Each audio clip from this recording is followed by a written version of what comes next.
The wild card round lived up to its name. It was wild and it was fun. So if this is an example of what the first round of the postseason is going to be like, uh, let's have it from now on.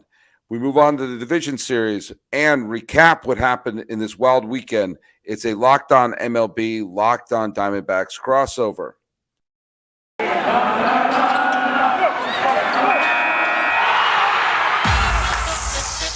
You are Locked On MLB,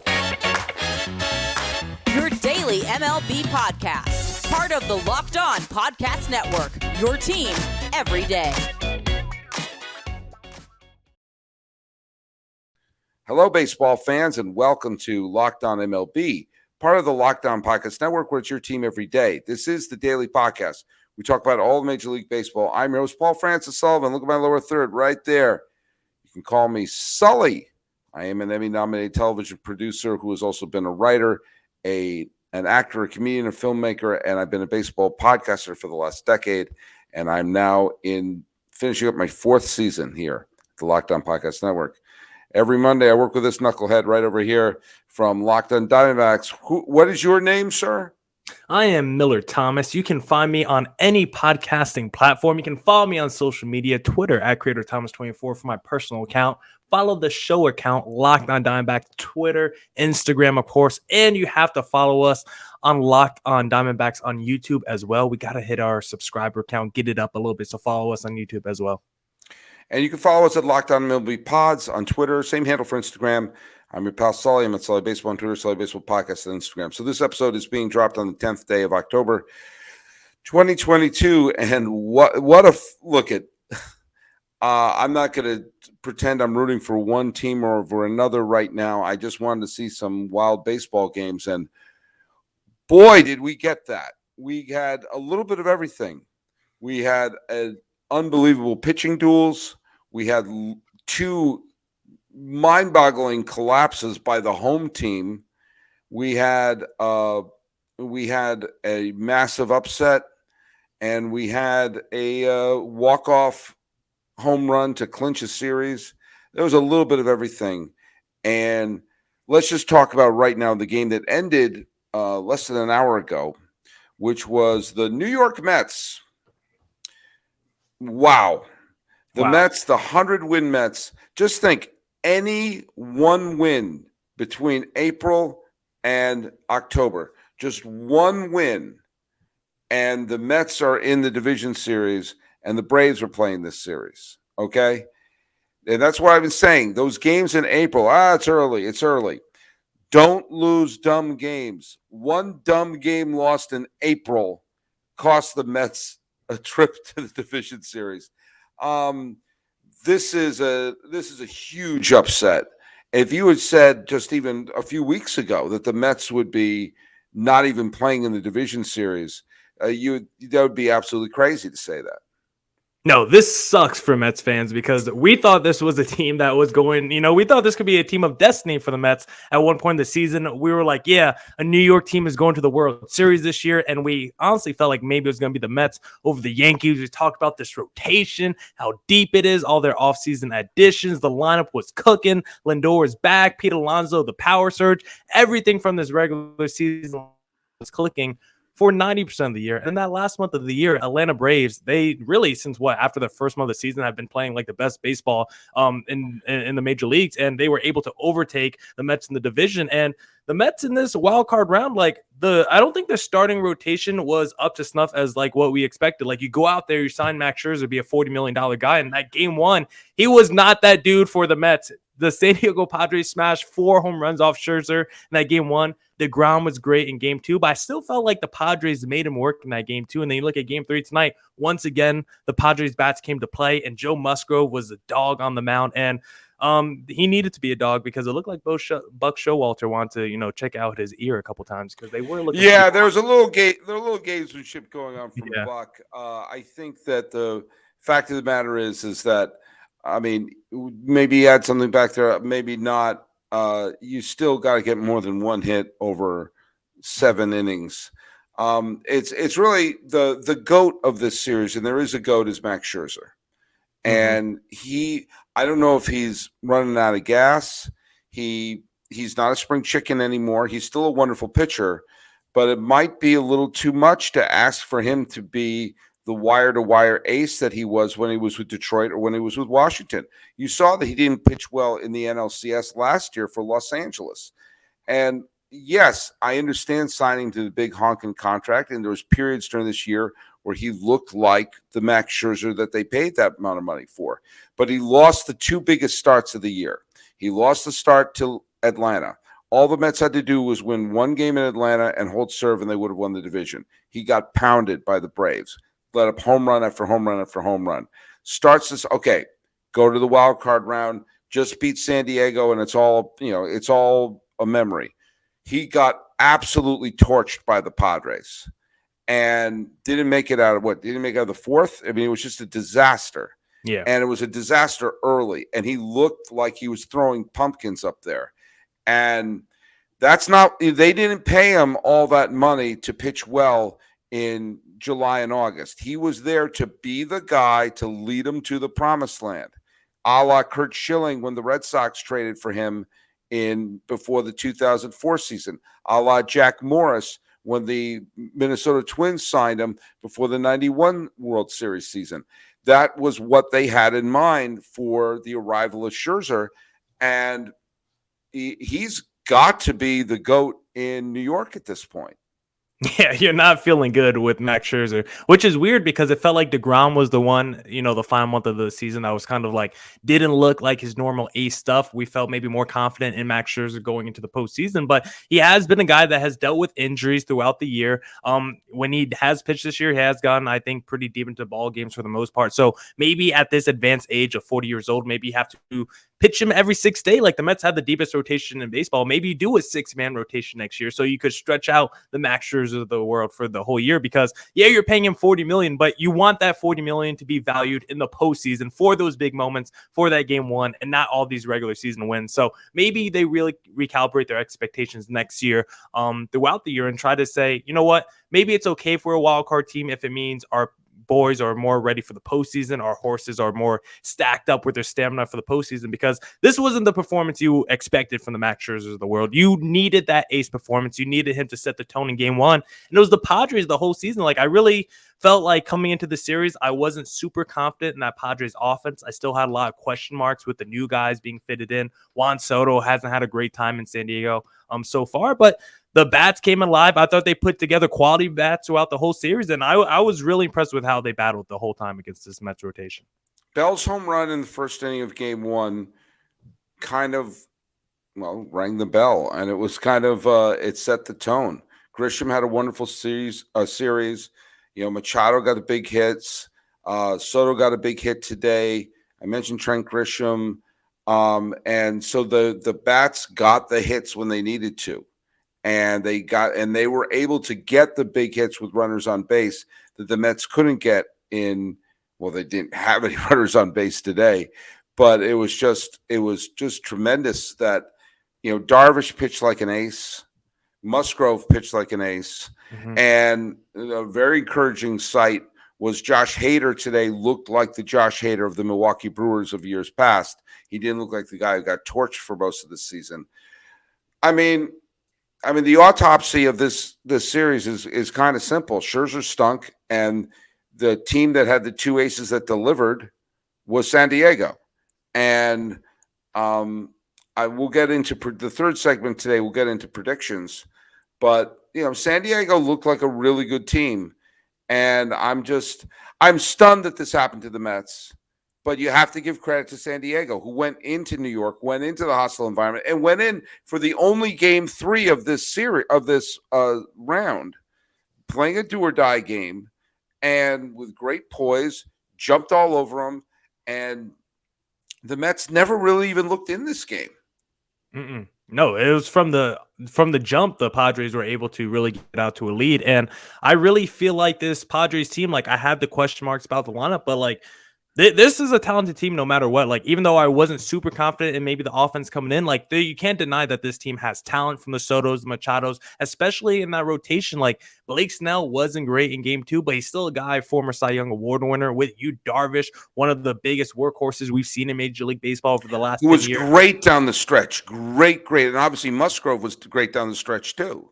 Yeah, Musgrove is elite. And then you hope if Josh Hader can get back to being one of the best closers in baseball that we've seen, like, they got the horses in the rotation to do it. They got a couple bullpen arms that you could hopefully expect to step up in the big moment. And then they got the sluggers in the lineup. Like, I know we're going to talk about predictions in the third, but maybe we shouldn't be totally surprised that the Padres did this. I did think that the Mets were maybe going to sweep this series because of the DeGrom and the Scherzers of the world, but I'm also not surprised that the Mets talent actually stepped up to the plate, because we can't forget the AJ Prellers of the world. Like, he's been super aggressive the last couple offseasons. Yeah. He's been making as many moves as any team in baseball. Like, this Padres team has been on the precipice of trying to make the postseason and make a deep postseason run. And you know what? Maybe this is their year. Maybe this is actually Slam Diego's year to go all the way. We'll see. We're going to talk about the other series, but a great start for the Padres so far. Well, let me tell you, the numbers just don't lie. That the Padres could pitch, and the numbers show that they could hit, and they're moving forward. By the way, the numbers also don't lie when it comes to safety in your home. In the last decade, over 4 million people have chosen SimpliSafe home security to protect their home. You don't earn the trust of that many people without doing something right. At SimpliSafe, your safety is the only thing that matters. I know. I use SimpliSafe in my own home. They protect you with cutting-edge technology powered by 24/7 professional monitoring agents who always have your back, and I just love it. With 24/7 professional monitoring, SimpliSafe's agents call you the moment a threat is detected and dispatch police or first responders in an emergency, even if you're not at home or can't be reached. SimpliSafe blankets your home in protection with advanced sensors in every room, window, and door, HD security cams for inside and outside your home, smarter ways to detect motion that only alert when a threat is real, and even hazard sensors that detect fires, floods, and other threats to your home. Our monitoring experts use proprietary advanced response technology to visually confirm when a break-in is real, so you can get the highest priority police dispatch. Customize the perfect system for your home in just a few minutes with simplisafe.com/lockedonmlb. Save 20% on your SimpliSafe security system when you use an interactive monitoring plan and get your first month for free. Just visit simplisafe.com/lockedonmlb to learn more. There's no safe like SimpliSafe. It is the 10th of October. We're doing a crossover. By the way, you can tell I'm not in the luxurious Locked On MLB studios in Pasadena. I am in the auxiliary MLB studios in Palo Alto, California, the birthplace of Bob Melvin, the manager of the San Diego Padres. So good for Bob Melvin as he's moving forward. Another manager with multiple manager of the years, taken several teams to the postseason over his career, and has never won a World Series as a manager. If he adds a World Series to his resume, you have to at least begin the conversation of him as a potential Hall of Fame manager. If you add a World Series title to a guy who's won multiple managers of the year, taking the Diamondbacks, A's, and Padres, not exactly the Dodgers, Yankees, and Red Sox, to the postseason. I always look at the managers who has success wherever they go. And he actually did a good job managing Seattle as well. They didn't get to the playoffs under him. But everywhere he's gone, the team has won. So you have to give a credit to someone like Bob Melvin as one of those managers. Yeah, you got to do it like on the bell curve almost, because he's doing it with all these small market teams whose owners don't want to spend any money whatsoever, because you could definitely add the D-backs to that list. So you got to give respect to him for the level of difficulty he's doing it with. Hey, let's talk about two teams that the owners don't want to pay. The Rays and the Guardians locked antlers in the pitching was phenomenal in that series. The Rays scored 1 run on a Jose Siri home run. The Guardians scored 3 runs, 2 on a Jose Ramirez home run, and 1 on the who was it? It was who hit the home run? It was Oscar. It was Oscar Gonzalez. and it was Oscar Gonzalez. I kept saying Jose Ramirez because he hit the home run the night before, and it was kept coming out Ramirez. But no, Oscar Gonzalez hit the home run. Big shout out to the pitchers that the Cleveland Indians threw out. Bieber, they threw out Clase, Tristan McKenzie, Karinchak, Stefan, Sandlin. I mean, Eli Morgan, De Los Santos, Sam Hentges threw 3 shutout innings out of the bullpen, striking out 6. And lest we forget, the Rays matched them. Mm-hmm. Tyler Glasnow barely pitched this year. He pitched 5 shutout innings. Jason Adam, guy I forgot existed, wiggled out of so many jams. And all the pitchers, whether it was Armstrong or Raley or Clavinger, every time, and Kluber for that first inning, every time the ball left their hands, the series was on the line. And both sides just pitched so wonderfully. And there was great defense, clutch defense, but Cleveland won it. And man, I think Cleveland's scary. That they can pitch. They've got those 2 terrific pitchers at the top of the rotation. They still have Quantrill ready to go game 1. And that dynamic bullpen, I think Cleveland, for the 2 low-budget teams, I think that was just I think the games were exciting, and I thought it was a thriller. Yeah, I know people coming out this with very pro Cleveland takes because they have that amazing young rotation. Bieber and Tristan McKenzie's as good of a 1-2 combo you can have in the playoffs right now. Jose Ramirez is a real MVP candidate, but for me, this is more of an anti-Tampa Bay take because I'm just tired of them being a really good regular season team, able to stack up the wins, but just always kind of coming short in the postseason. Like we knew they had an elite bullpen and their rotation was very good, but their offense is always one that leaves me just wanting a little bit more. And there's really no one in that lineup that I could have really trusted in this postseason. Like you look at the Cleveland Guardians and they got the Jose Ramirez's of the world and some other guys that had really great seasons like Andre Menace, but the Guardians were 0 for 4 runners in scoring position total in this whole series. They weren't getting a lot of guys to the plate in general. The Rays pitching did a great job of really limiting the amount of opportunities Cleveland had in this series. Like I really felt like this series was on a prime platter for Tampa Bay, at least to take one game and force a game 3. Like I think that might be one of my biggest takeaways from this whole wild card round is the fact that only the Mets and Padres series was able to get to a game 3. I'm kind of surprised with how many series ended 2-0. I felt like maybe we'll get a little bit longer of a series going to Sunday with some of these series, but that didn't really happen. So for Tampa Bay, it's more about like, where do you go with this team? Because we know they can win regular season games. We know they can produce pitchers every single year from their farm system, but I just never have any faith in this team actually going deep into the postseason. They're super reliant on analytics, and that works a lot of times for the regular season, but I need a little bit more feel, a little bit more vibe for the postseason. I need you to get some star power, some real bats in your lineup because at the deadline, they acquired my guy, David Peralta, but I don't think he hit 1 home run since the deadline with the Tampa Bay Rays. So I'm always left wanting more from Tampa Bay because I always feel like they come up short in the postseason. I'm disappointed by them. Let's talk about coming out short. In August, I predicted that with the moves that they made, that the St. Louis Cardinals would win the World Series. Whoops.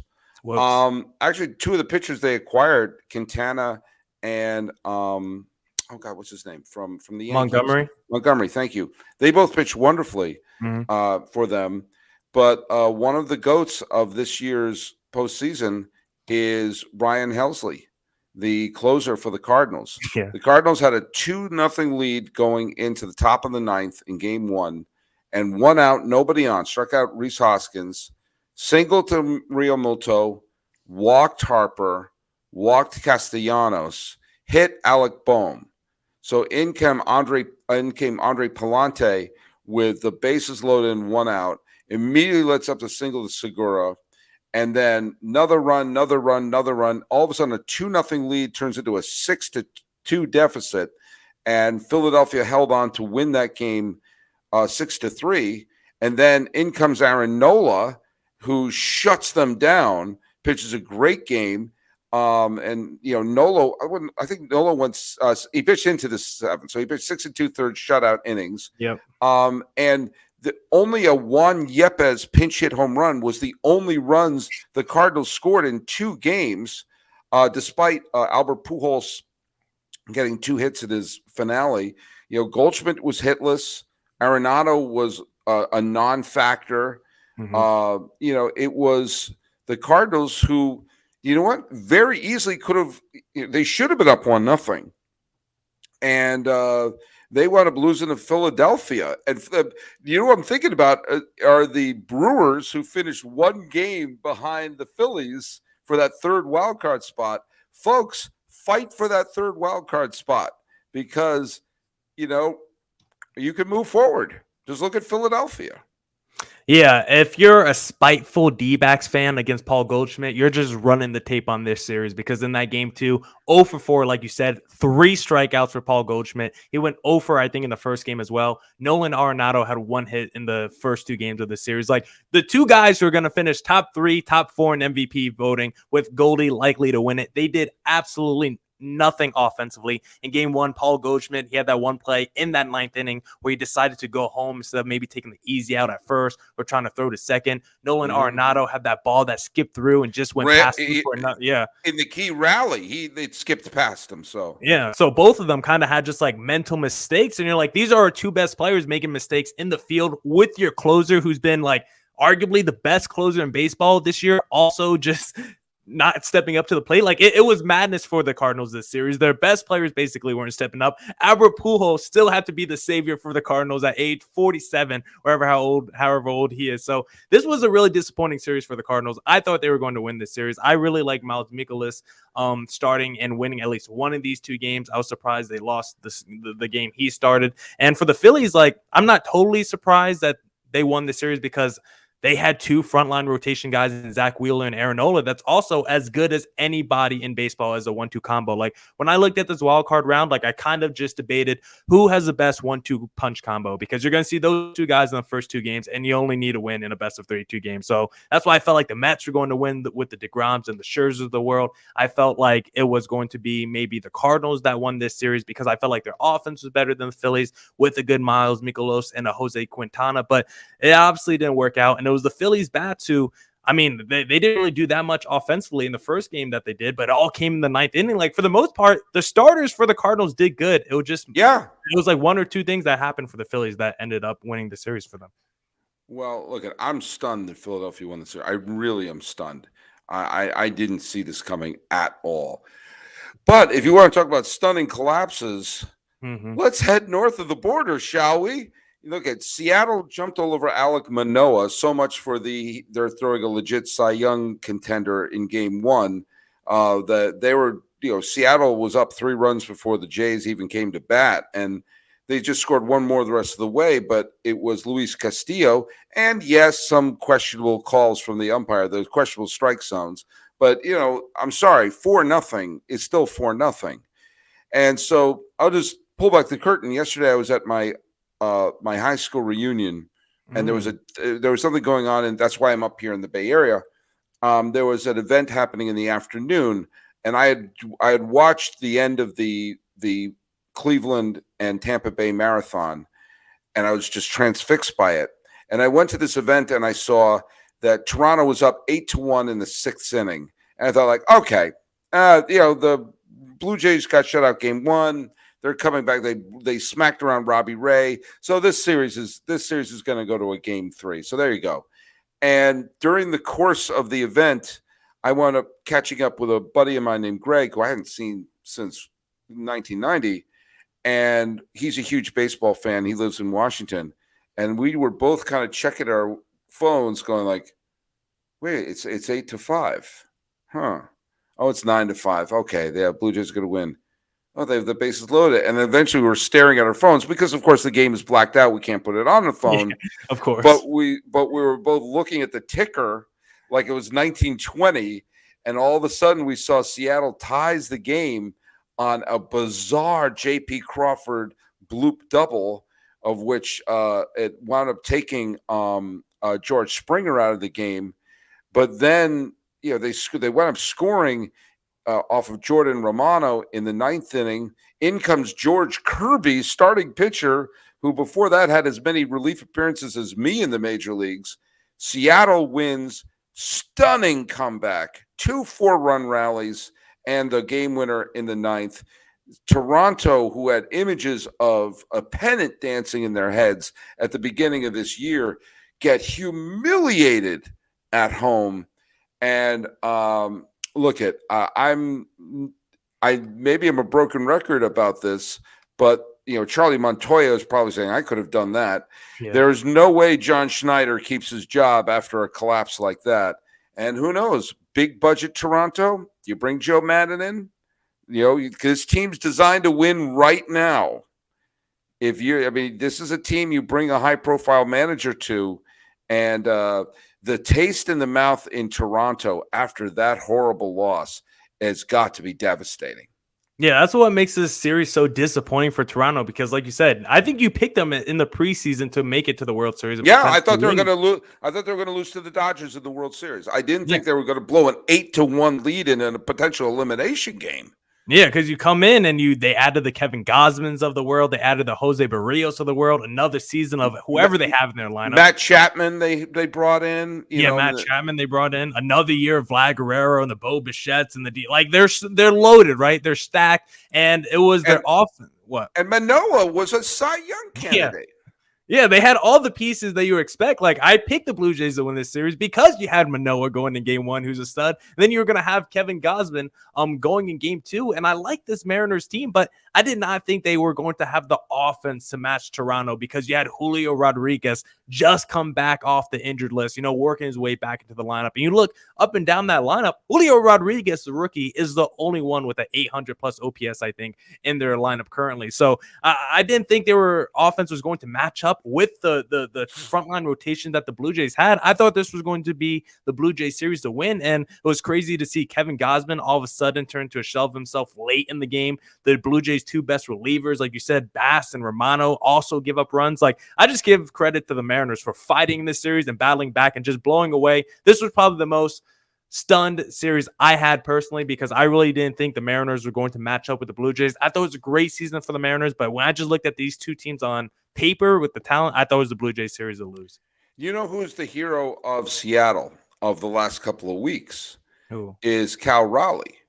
Cal Raleigh wound up hitting the walk-off home run to send him to the postseason, and he wound up getting on base 5 times out of 9 plate appearances in the series against Toronto, hitting that big home run in the first inning to put Alek Manoah on his heels. He wound up scoring 4 runs in the two games, driving in 3. He had 4 hits in the 2 games, including the double and the home run. He batted 500. He slugged 1,000. I mean, granted, it's a 2-game sample size, but he was the catalyst of that offense. And it was Crawford and Frazier got the game tying and the game winning hits, but it was Cal Raleigh who sparked all the rallies. And give credit also to Carlos Santana for hitting the 3-run home run that basically made it a series again. So that's a little peek at all 4 series, including the 3 that ended on Saturday. All right, Millard, let's quickly wrap this show up here. Let's talk a little bit about the division series. We have let's talk the prediction on the first one. We have the Yankees versus the Guardians that's starting in the Bronx, on Monday. And remind me, that's 5-game series still, right? They haven't changed that. Yes, best of 5. So okay, I have to make sure. Okay, I don't want to like a dummy here on the podcast, but I'm probably picking the Yankees. I know everyone wants to ride with Cleveland. I would love to ride with Cleveland. I would love to see the Yankees get upset and lose because I would love the misery of the Yankees fans, all the question marks that will come with Aaron Boone. Is Aaron Judge going to return? I think the most fascinating narrative would be for the Yankees to lose this series, but I just don't think it's going to happen. I do think being that team that gets the top seed and having that bye is important because now you're probably gonna have like Cal Quantrill or something going against Garrett Cole in that game 1. Like that is going to be a big advantage and a big boost to the Yankees in this game 1 where they could basically jump out to an early series in a very, like we just said, best of 5 series. So it's going to be shorter. So I do like the Yankees in the series. I still love Aaron Judge and still think as long as he's healthy like he is right now, he's probably going to hit a couple home runs in this series.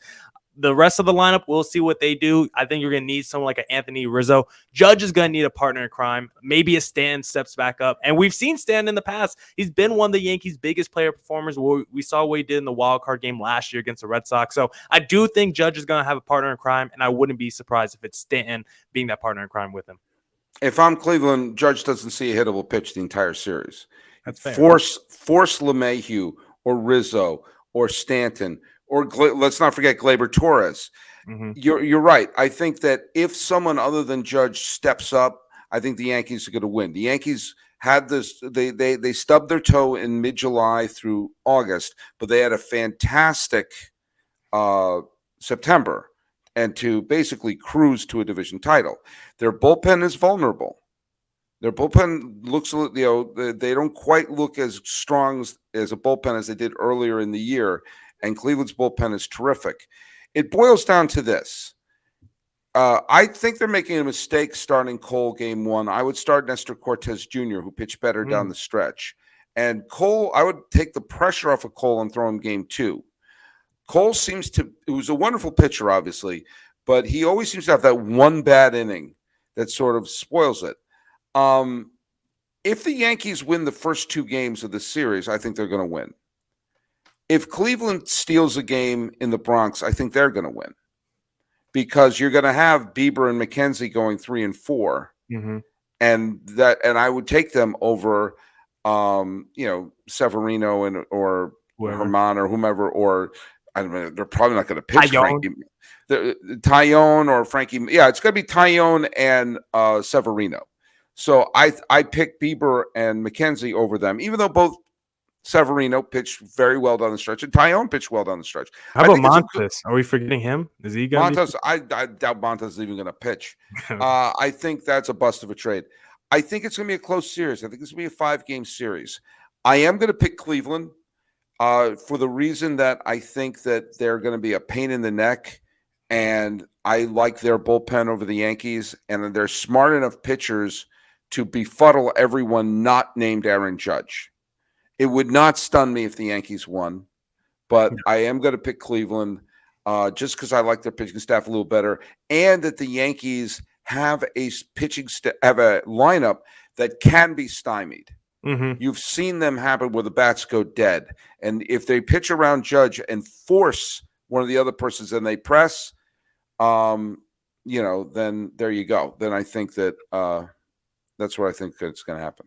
And maybe Chapman could infect the team with some bad vibes because he's officially off the DS roster after missing a workout. And Brian Cashman had some scathing comments where he was like, initially, I was shocked that he wasn't there. But then after thinking about the whole year, I do have to question his commitment to the team because his words say he wants to be in, but his actions say otherwise. Scathing comments between Brian Cashman and Aroldis Chapman. And maybe that could be the nuclear bomb as we're on the precipice of Armageddon ourselves here in America. Maybe that could be the Armageddon nuclear bomb in the Yankees locker room. Chapman shouldn't be in the major leagues, but it's a whole different situation. Seattle versus Houston is an interesting series. Obviously, Houston, best team in the American League on paper, and Seattle has a ton of talent. What's your take on that? I'm of the mindset when it comes to the Houston Astros. I don't know why, but I view them like I view the Kansas City Chiefs or the Golden State Warriors. I'm just riding with the Houston Astros every series until they lose. And that's probably going to be my philosophy all the way to the World Series with whoever they face coming out the National League, because if we go back to 2017, back to this cheating scandal, all the way till now, this Astros team is in the championship series or better every year since 2017. Their lineup is still as good as ever. Altuve still had an MVP type season. Yordan Alvarez is a stud. Kyle Tucker's of the world. You have rookies like Jeremy Pena stepping up. Their rotation is freaking nasty. They got the Cy Young Award winner. They got Framber Valdez, who set the quality start record. They got other dudes. Lance McCullers is coming back. This Astros team, they reshape their roster every year while still having most of the core guys there, and they're just stacked. They're a loaded team, so I would be surprised if the Astros didn't do what they normally do when it comes to the playoff time. I think they're going to win in 4. I give the Mariners 1 game. That's fair. But going Verlander's going to the Cy Young Award. You could make a case for Framber Valdez. Yeah, Christian Javier would be the number 1 starter on a bunch of teams. Lance McCullers Jr. and Jose Urquidy. They're so deep in their pitching staff. and they can score like crazy. Again, I would love to see Seattle do well. I have a soft spot in my heart for the Mariners. This Houston team's just better. Now, again, last year the Rays were better than the Red Sox, and the Red Sox found a way to beat them. So, if they could steal a game in Houston, maybe. But which one are you going to steal it against, Verlander or Valdez? Yeah, there's no easy options here. And thankfully, you don't have to win that many games. Like if the Mariners can stay hot for a 2-week period, you only have to be hot for 2 weeks to win it all. So the Mariners, we've seen crazy things happen in the postseason, like you mentioned with the Red Sox. We saw it last year with the Atlanta Braves, where we have these wild card teams who we maybe don't have the World Series expectations for them, but they just keep doing it series after series. And so maybe the Mariners are the destiny team of the future. We said it with the Padres earlier. Maybe it's one of these cursed franchises. It's obviously not the New York Mets. They stay being cursed. So maybe it's the Mariners. Maybe it's the Phillies. We'll see. All these teams that are, just historically cursed seem to be playing pretty well right now. Well, let's go to that Phillies Braves series, or as I like to call it, the Mets nightmare. That after winning 100 games, the Phillies and the Braves are playing while the Mets are playing golf. What do you got in that? Yeah, I mean, you just have to feel bad if you're a Mets fan.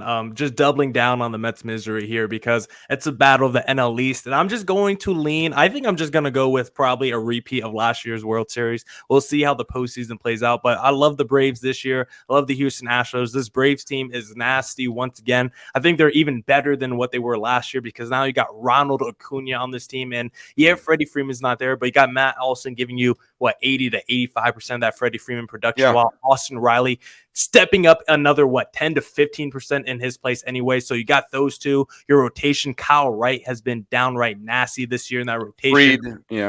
Fried. Hopefully your rookies are healthy. The Spencer Striders, hopefully he's healthy. I'm not too sure. I haven't checked his status recently. Michael Harris has been a beast. So this Braves team, they have a combination of star power, veteran star power, and really young talent as well. They're deep. This Phillies team, I like them, but there's still question marks when it comes to their defense, their bullpen as well. I just feel like there's less flaws when I look at that Atlanta team that's still stacked and the reigning World Series champs. Yeah, I'm going to pick the Braves in 4 because I think that either Nola or Wheeler are going to pitch well and win a game in Philly. But the Braves are so good, and I think that they have a single-minded focus. And that is to be the first National League team to win back-to-back titles since the Big Red Machine of 1975 and 76. And this team could very well do it. Philadelphia obviously upset St. Louis. They could get hot. Obviously, they did. And they had wonderful pitching. But I think the Braves can match their pitching, can match their bullpen, and match their lineup. I just think Atlanta is a little bit better at each level. And so I pick Atlanta in 4. And finally, we have the Dodgers were like, okay, are we going to have a cross-country flight or a 2-hour drive? And so the Dodgers are playing San Diego, or is it kind of the Giants' nightmare series. What do you got in that? I feel like people want to pick the Padres based off what we just saw them do against the New York Mets, but I feel like this is going to be another big brother versus little brother series, and we're going to see the Dodgers reassert their dominance and show why they're the kings of the NL West. I won't say it's going to be the same when the Dodgers face the other teams in the postseason, but I think against the Padres, who they see 20 plus times in a regular season, who they probably have a very good record against in the regular season, I'm riding with the Dodgers in this series. Yes, you got guys like Clayton Kershaw, who's old, but Julio Uriases of the world have really stepped up. They basically have 5 dudes in the rotation, like a sub 2.8 ERA. They led the league in runs scored. They led the league in ERA. There's nothing you could point to that won't say the Dodgers are not the best team in baseball, at least statistically on paper. So it's hard to go against a team with multiple MVPs, multiple Cy Young Award winners on their roster. And they're doing that even without Gonsolin. I'm not sure if he's back or not, but he certainly won't be at full strength without Walker Buehler. Obviously, Darvish has pitched wonderfully down the stretch. Obviously, Musgrove pitched wonderfully down the stretch. And they have MVP candidates. Dodgers in 3.